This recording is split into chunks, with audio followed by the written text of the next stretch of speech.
मैं डॉक्टर सलीम सिद्दीकी आज आपके सामने क्रियात्मक अनुसंधान पेपर को लेकर प्रस्तुत हुआ हूँ, जो कि बीएड फर्स्ट सेमेस्टर का चौथा पेपर है और इसकी परीक्षा होने वाली है।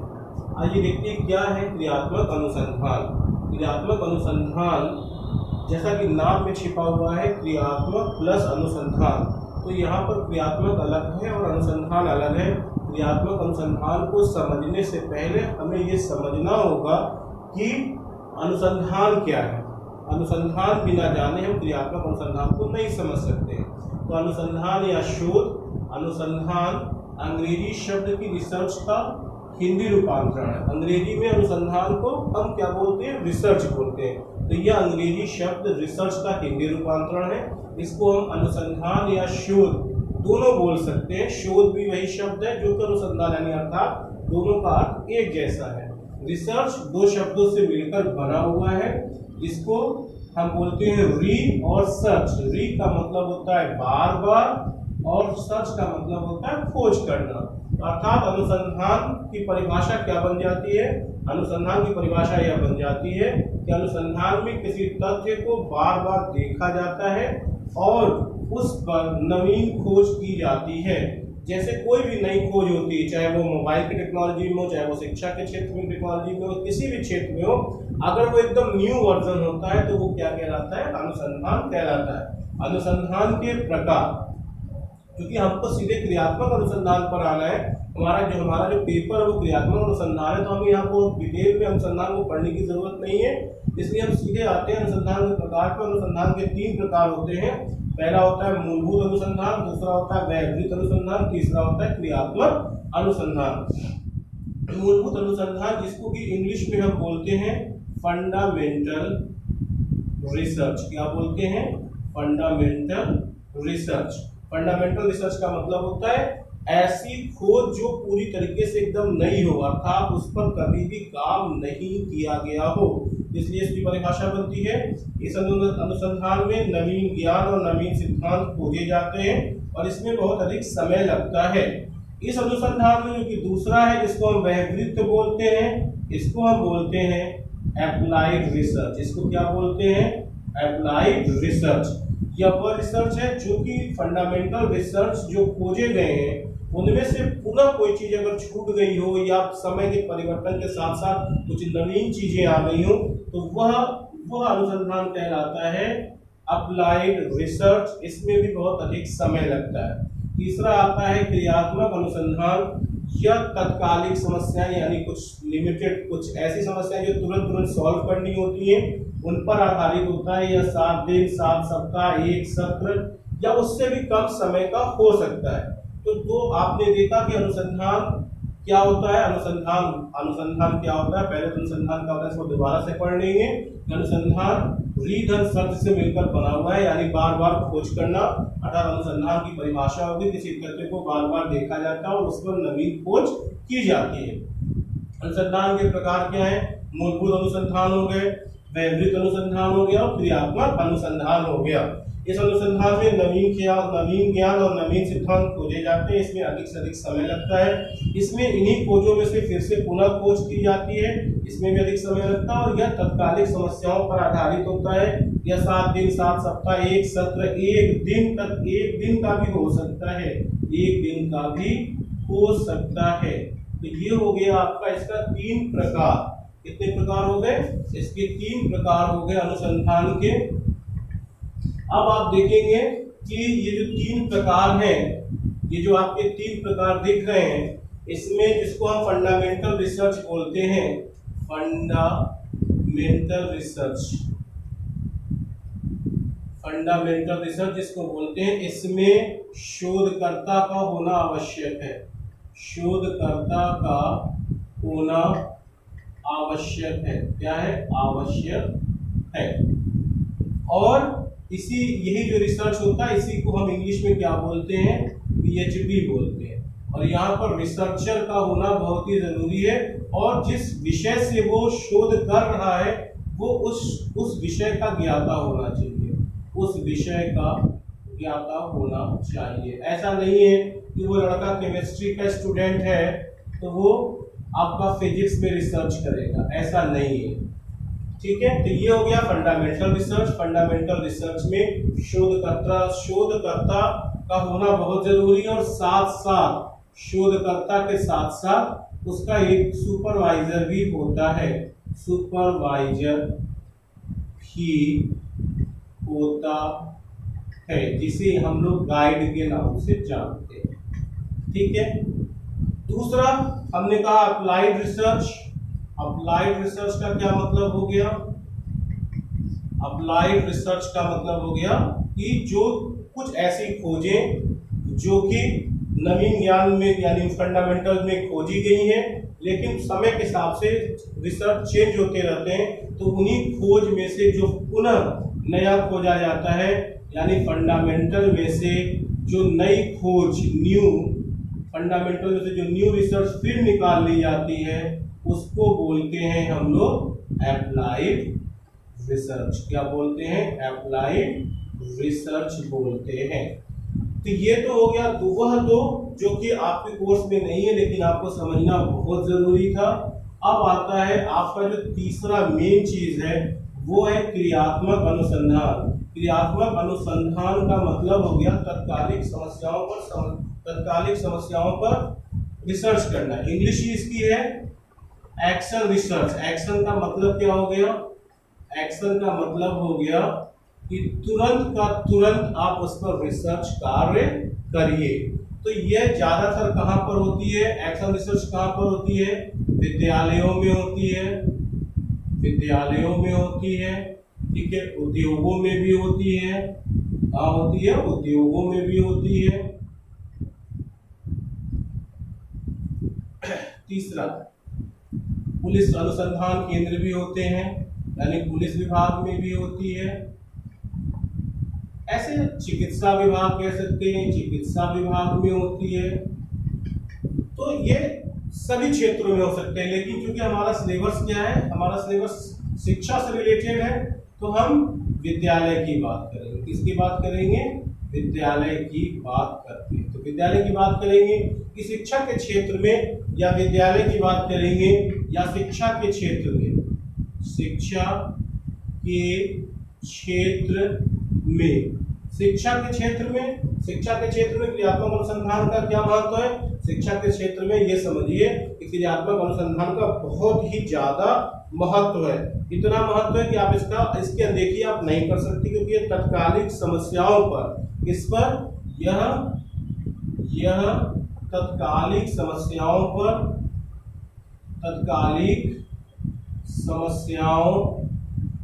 पर आधारित होती है। किस पर होती है? आधारित होती है। यहाँ पर जो भी तत्कालिक समस्या कैसी होगी? एग्जाम्पल ले लीजिए, जैसे स्कूलों में विद्यार्थियों का लेट से आना, ये हो गया। या कह लें छात्राओं का गणित विषय में रुचि न लेना, ये भी कह सकते हैं। और भी बहुत सारी समस्याएं हैं कि गृह कार्य करके बच्चे नहीं आते,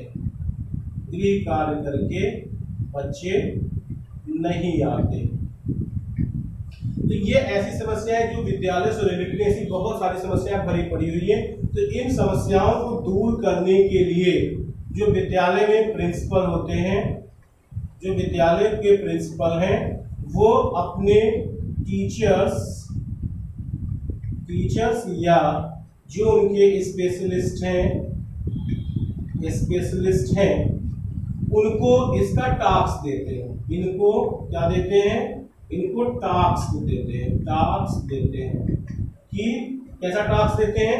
कि वो इन समस्याओं को दूर करें, और इनको एक निश्चित समय दिया जाता है कि जैसे मान लीजिए स्कूलों में विद्यार्थियों का लेट से आना, तो यह एक ऐसी समस्या है जिसको जल्दी से जल्दी दूर किया जाना चाहिए। तो प्रिंसिपल का काम होता है कि टीचर्स को ऐसे टीचर्स को ये टास्क दे दें जो इस समस्या का सलूशन निकाल सके।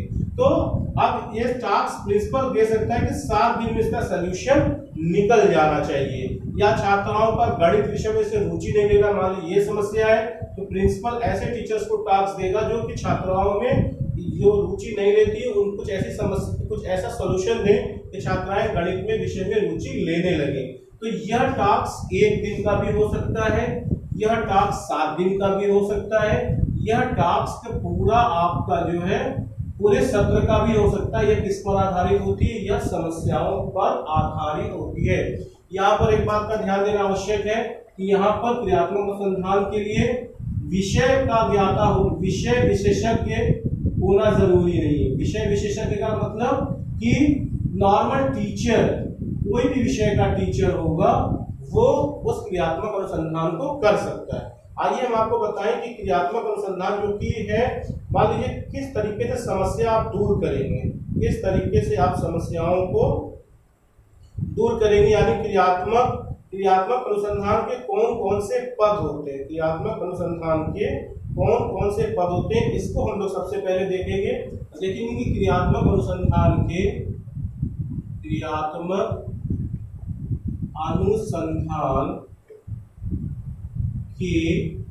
पद या सोपान क्या हो जाएंगे? पद या सोपान। अभी किन किन पदों में होती है? तो सबसे पहला पद हमारा होता है, सबसे पहला पद होता है हमें समस्या ज्ञात करना है, समस्या की पहचान करना है। क्या करना है? समस्या की पहचान करना है। दूसरा क्या करना है अपने को? दूसरा करना है समस्या जो चुनी गई है, समस्या चुनने का कारण, क्यों चुनी गई है। तीसरा आपका हो जाएगा कि इस पर एक परिकल्पना बनाई जाए, इस पर एक परिकल्पना बनाई जाए जिसको हम बोलते हैं क्रियात्मक परिकल्पना। क्या बोलते हैं? क्रियात्मक परिकल्पना। ये जो क्रियात्मक परिकल्पना बनाई गई है, फिर इस पर हम क्या करते हैं? कार्य करते हैं, यानी कार्य विधि कार्य करते हैं। कार्य विधि जब हो जाता है तो हम जो हमें आंकड़े मिलते हैं वो आंकड़ों का विश्लेषण करते हैं, आंकड़ों का विश्लेषण करते हैं। उसके बाद आंकड़ों का विश्लेषण हो जाता है तो हम उसका लास्ट में मूल्यांकन करते हैं, और अगर मूल्यांकन सही हो जाता है तो वही बाद में क्या बन जाता है? सिद्धांत बन जाता है, और हम उसको स्कूलों में लागू करते हैं। जैसे हमने किसी समस्या को लिया तो क्रियात्मक अनुसंधान के पद या सोपान क्या होंगे? हमने किसी समस्या को लिया तो समस्या की सबसे पहले हमें समस्या पता होनी चाहिए, समस्या चुनने का कारण क्यों उसको चुना है ये बताना पड़ेगा। क्रियात्मक परिकल्पना का मतलब होता है, परिकल्पना क्या है? परिकल्पना का मतलब होता है कि हमने कुछ सोच रखा है, यानी जो रिसर्च करने जा रहे हैं उस पर जो सोच रखा है, भविष्य के जो भविष्य का रिजल्ट सोच रखा है, पता नहीं वो होगा कि नहीं होगा, इससे नहीं मतलब है। तो परिकल्पना क्या होती है?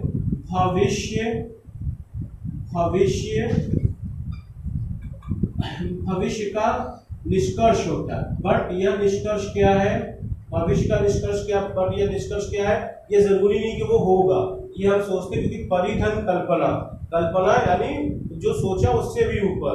परिकल्पना 2 प्रकार की हो जाती है,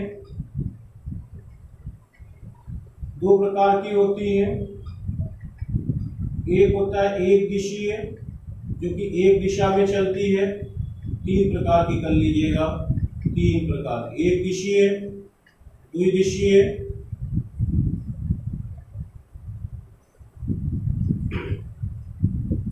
सॉरी 2 ही प्रकार की करिएगा। 2 प्रकार की होती है, एक होती है दिशात्मक और दूसरी होती है अदिशात्मक। एक होती है दिशात्मक और दूसरी होती है अदिशात्मक। दिशात्मक का मतलब जो हमेशा सीधी दिशा में चले, और अदिशात्मक का मतलब होता है जो कि बिना किसी दिशा के चले, जिसको हम शून्य परिकल्पना भी कहते हैं, शून्य परिकल्पना। अब हम परिकल्पना के बारे में जो विस्तृत अध्ययन करेंगे वो हमने जब नया चैप्टर आपके सामने प्रस्तुत करेंगे तब आपको बताएंगे कि क्रिया की परिकल्पना का विस्तृत रूप क्या होगा। फिर कार्यविधि का मतलब होता है जो परिकल्पना बनाई गई है उस पर किस किस तरीके से कार्य किया जाए। फिर जो कार्य आ जाता है उस पर हम आंकड़ों का विश्लेषण करते हैं, फिर उसका मूल्यांकन करते हैं और फिर उस पर सिद्धांत बना देते हैं। आइए हम लोग आप देखें कि किस तरीके से एक समस्या को चुन लेते हैं। एक समस्या को चुनने के बाद हम किस तरीके से एक पूरा क्रियात्मक अनुसंधान को तैयार कर सकते हैं, योजनाएं तैयार कर सकते हैं। तो सबसे पहले आइए हम देखते हैं। तो सबसे पहले हमने एक समस्या ले लिया, एक समस्या ले लीजिए, एक समस्या ले ली। समस्या क्या हो जाए? समस्या आपकी हो जाएगी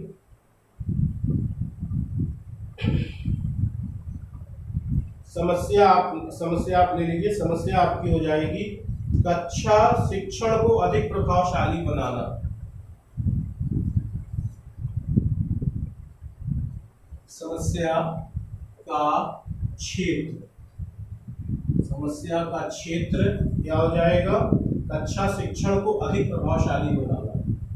कक्षा शिक्षण को अधिक प्रभावशाली बनाना। ठीक है। फिर समस्या का विशिष्ट रूप क्या हो जाएगा? समस्या का विशिष्ट रूप, विशिष्ट रूप क्या हो जाएगा? विशिष्ट रूप हो जाएगा कि क्लास यानी कक्षा 9, 10, 11, 12 के छात्रों द्वारा अर्थशास्त्र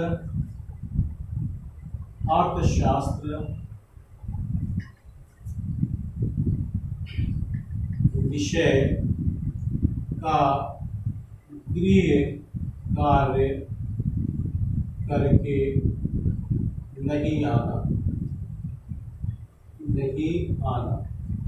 ठीक है। उसके बाद समस्या के लिए प्रमाण ले लीजिए, समस्या के कारण जान लीजिए। कारण क्या हो सकता है? कारण बहुत सारे हो सकते हैं। नंबर 1, शिक्षक द्वारा गृह कार्य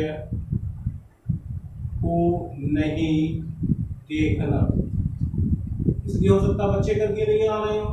दूसरा ये हो सकता है कि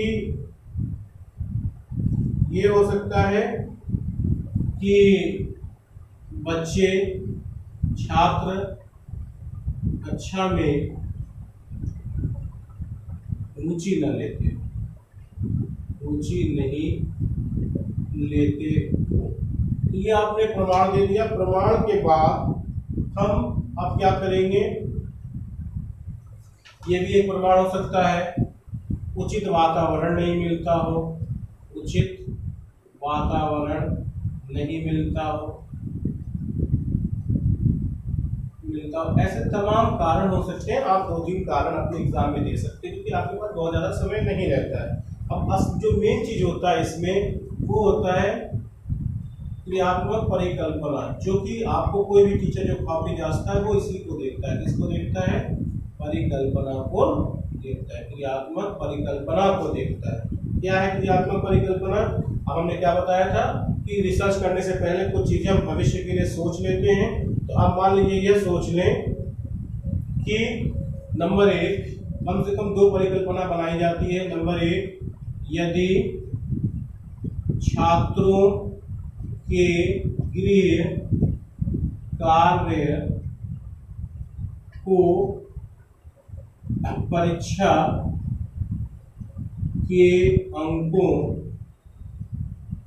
में जोड़ा जाए। हो सकता है बच्चे इंटरेस्ट ले लें। दूसरा हो सकता है कि दूसरा ये हो सकता है यदि छात्रों को कम और स्तर के अनुकूल कार्य दिया जाए, गृह कार्य दिया जाए तो सुधार हो सकता है।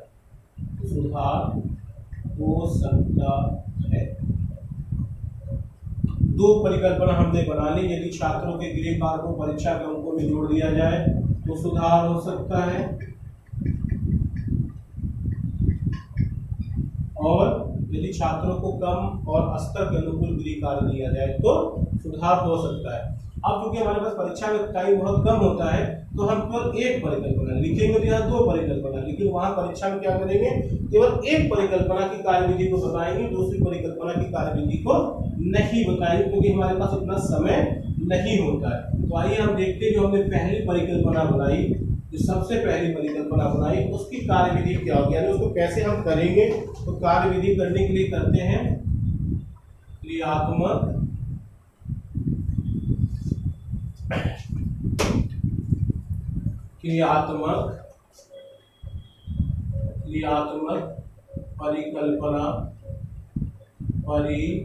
परिकल्पना की कार्यविधि क्या होगी, क्रियात्मक परिकल्पना की कार्यविधि। अब इसके लिए हम कॉलम तैयार करते हैं, एक कॉलम, दो कॉलम और तीन कॉलम, ऐसे तीन कॉलम बनाते हैं और ऊपर इस तरीके से हम बढ़ते चले जाते हैं। सबसे पहले लिखेंगे क्रम संख्या, क्या लिखेंगे, क्रम संख्या। क्रियाएं जो प्रारंभ करनी है, क्रियाएं जो प्रारंभ करनी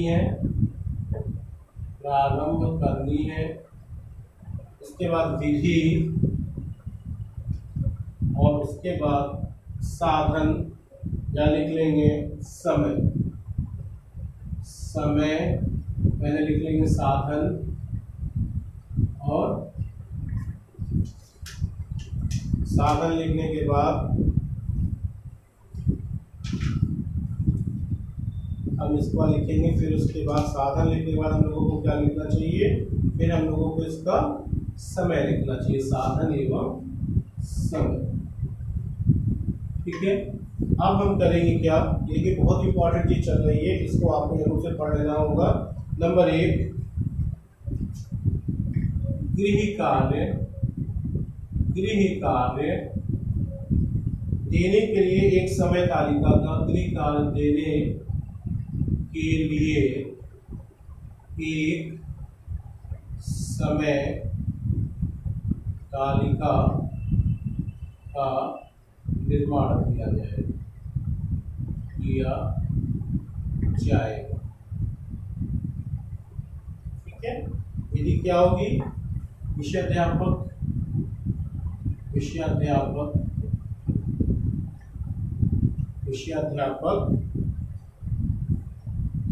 यह कार्य स्वयं करेगा। अब यह कार्य साधन क्या है, समय तालिका 1 या 2 दिन,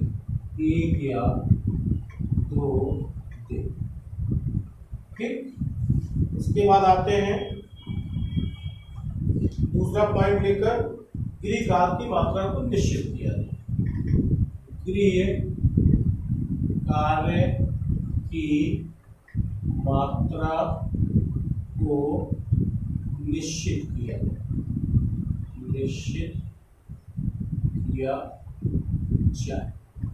तो ये भी कौन करेगा, अर्थशास्त्र टीचर, अर्थशास्त्र की शिक्षक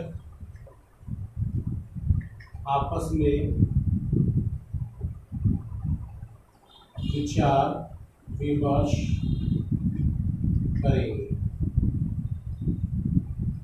ठीक है, इसमें साधन कुछ भी नहीं होगा क्योंकि वो स्वयं है। समय कितना लगेगा, साधन कुछ भी नहीं होगा, समय 1 दिन, ठीक है। तीसरा कर लें,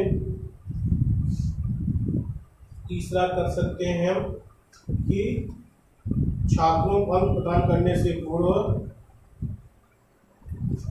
तीसरा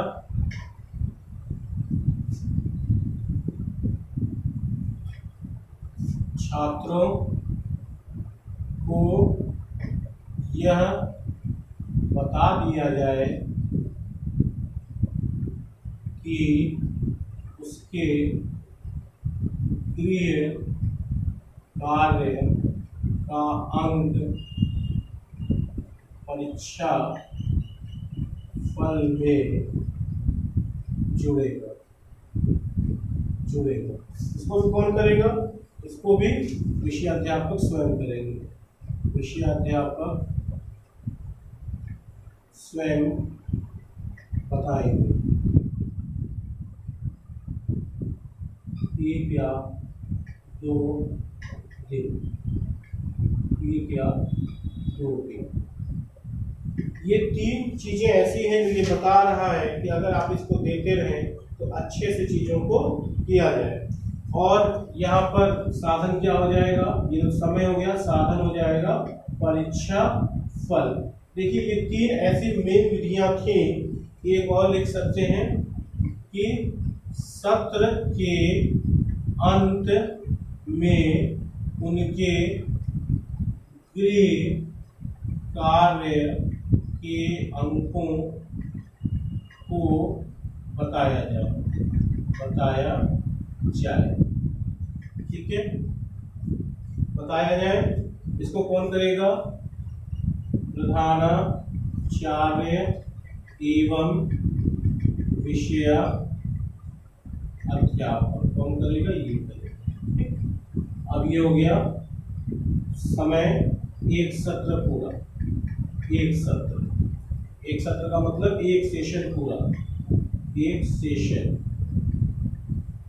सेशन पूरा, यानी फाइनल जब उसका रिजल्ट आप देते हो तो आप उसको सामूहिक रूप, एक सेशन नहीं, यह भी कब हो जाएगा?